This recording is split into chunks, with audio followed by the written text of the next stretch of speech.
Nakakita ka na ba ng sasakyan na sobrang baba at halos dumikit na sa sahig at napapaisip ka rin, paano pa umaandar to? Sa mundo ng automotive modification, meron tayong tinatawag na air suspension. Para sa mga hindi nakakaalam, ang trabaho ng air suspension ay palitan ng traditional springs ng airbags na pwede nating kontrolin ng pagtaas at pagbaba ng sasakyan gamit lang ang isang controller o mobile app. Kapag nakapark ka, pwede mo ibagsak ang kotse para maging mas aggressive at masarap tignan. At kapag oras na babiyahe ka na, isang pindot lang, tataas na ulit yung sasakyan para makadaan ka sa mga humps, lubak at maiwasan masira ang mga pangilalim ng sasakyan mo. Pero itong Toyota Alphard na nakita ko dito sa Japan, kakaiba. Gumagamit siya ng PlayStation controller para makontrol yung air suspension niya. Dito magagaling yung mga Japanese, makaisip ng paraan para maging unique yung sasakyan. Sa video na to, nagkaroon kami ng chance na ma-meet ang the best pagdating sa air suspension sa Pilipinas. Bihira nyo siya makikita sa social media o baka first time nyo siya makikita dito sa video na to. Pero kapag sinerch nyo, Custom Misfits, hindi siya makikita nyo kung hindi yung mga quality ng gawa niya, yung softness ng ride, yung reliability, yung quality, at sobrang daming good review na galing sa mga nakapagpa-install ng air suspension kay Boss Kenneth. Enjoy the video. Wala, parang lahat to kasi parang trip lang eh. Yung unang sakyan ko, yung muna yung ginalaw ko.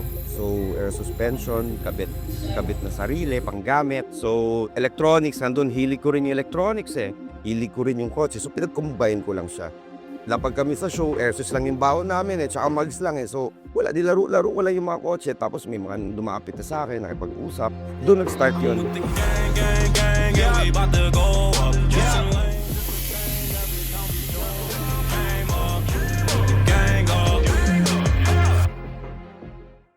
Nag-start ng CM16. 2016. Yun, puro air suspension ginagawa natin. Kailan kayo nahilig magsimula sa car? Nung nakuha ko yung license ko, doon start na ako sa hilig sa kotse. Green Hills days. Una ako nag-start car audio. So, car audio, 94 to siguro 97, yung mga Green Hills, 98, active ako nun. So, weekly tambay. After nun, makina. Nahilig din ako sa mga makina, sa mga... Wala, parang lahat to kasi parang trip lang eh. Yung unang sakyan ko, yun muna yung ginalaw ko. So, air suspension, kabit na sarili, panggamit. Yun, doon nag-start yun. Ano yung sakyan nyo, sir, noong 1993? RAV4. RAV4. So, electronics, nandun, hilig ko rin yung electronics eh. Hilig ko rin yung kotse. So, pinag-combine ko lang siya. Pinag-combine ko lang, pwede to, pwede yan. So, ganun. Then, paano nyo, sir, naisip na i-turn into business yung hilig ninyo? Wala eh, parang try natin, parang ganun, alam mo yun. Try natin, subukan natin, tignan natin kung may kliyente. Kasi marami akong pinagdaanan mga negosyo eh, before na, alam mo yung tinamad na akong umasa na kikita ko. Kasi parating, so alam mo yun, ganun. Doon nag-start yun. So sabi ko, may partner ako dati na may budget pang so sabi ko start tayo ng ilang units, try natin. Ayun, doon na nag-start yun.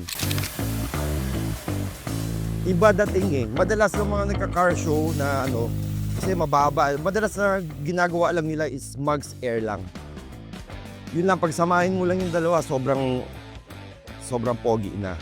Kasi may makikita mo sa mall, naka-park yung kotse, tapos naka-air out siya. Alam mo yung mga tao, paano pa tumatakbo to? Paano pa, alam mo yun? So, masarap sa mata. Sa mundo ng automotive modification, maraming tao ang sobrang nagagandahan kapag sobrang baba ng sasakyan sa sahig. Isa sa mga dahilan nito ay ang tinatawag na stance o yung tindig ng sasakyan. Mas mababa sa sahig yung sasakyan, mas malapad tong tingnan, mas aggressive at mas kita mo yung form factor ng sasakyan. Kaya kapag nakakita ka sa parking lot, mapapatingin ka talaga at mapapasabi ka ng, paano pa ito umaandar? Yung nagpapagawa sa inyo na galing sa mga ibang shop.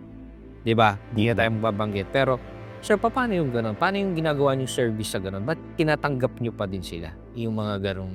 Tinatakbuhan tayo eh. Tinatakbuhan tayo. Yung iba, may pera. Walang problema, palitan nyo lahat yan. Ayoko yan. Pero yung iba, wala. Mga nag-ipon. So, tanggapin natin. Inunti-unti natin. Iintindi natin sila. Instead of pagtawanan yung mga pinaggagawa sa kotse na, hindi, tatama na lang natin. Diba? Kasi yung iba, actually nakakatawa pag nakita mo talaga ginawang ganito, ginawang ganyan. So alam mo yun, matapos lang yung kotse, ma-release lang nila, then that's it. Tapos na. Bahala ka na sa buhay mo. Tayo, naayos natin. Naayos natin lahat. So unti-unti. Sinasabi ko sa kanila, pag nagka-budget ka, palitan mo to. Palitan mo yan. Kumita ka, thank you. Pag hindi, okay lang. Basta tayo, ayos na lang natin. Dumating dito, ayos natin, release natin. So regardless talaga kung kanino paggaling shop yan, basta kayang serbisyohan, hindi nyo pwedeng sabihin na, ay hindi, galing kay ano yan eh. Oo, Bahala, let's dali mo talk, sa kanya let's yan. talk. Oo, basta gawin lang natin. So gawin niya natin kasi talagang yung passion yun nandun sa pagtulong. May mga ganun eh, tawag dito, tapos magagalit naman yung shop na ang gagawin. Lupakan ka naman sa FB, di ba? O sa akin, go, walang problema. Walang problema yon. Basta thinking ko, kung mauwi man sa ganun, ako, anytime kung i-exit ako sa car scene or tong shop, okay lang sa akin. Kasi wala nang, ano pa ba yung kailangan kong gawin na patunayan sa ibang tao, di ba? Basta importante sa akin, nagawa ko na yung gusto ko, nagawa ko yung gusto ko mangyari sa shop. Na saan ba nagsimula to? Halos wala, di ba? Okay na ako doon. Lumagal tayo ng parati, yun lang. Intindihin yung mga kliyente. Alam mo yung tulong na ginagawa mo rin sa iba, bumabalik na lang din sa'yo. Yung mga ibang natulungan mo, hindi naman natulungan, I mean, pare-pares ng hilig ng kotse. Tight budget na lang, magano, sige, papagkasyoin na, pwede na yan. Kung magkano na lang, sige, gagawin natin. Kung meron konting diferensya lang naman, sige na, uwi ka na. Alam mo yung mga ganon? Bumabalik sa'yo yun, alam mo, sa halagang mga 2,000-3,000 kunwari o ano. Kung ano man yung gawin mong mabuti, bumabalik. Bumabalik lang. So, ganun. Why would I choose custom misfits over other air suspension shop? Maayos yung kabit natin. Numero 1 yung kabit eh. Hindi yung system. Kalimutan mo yung system, yung kabit.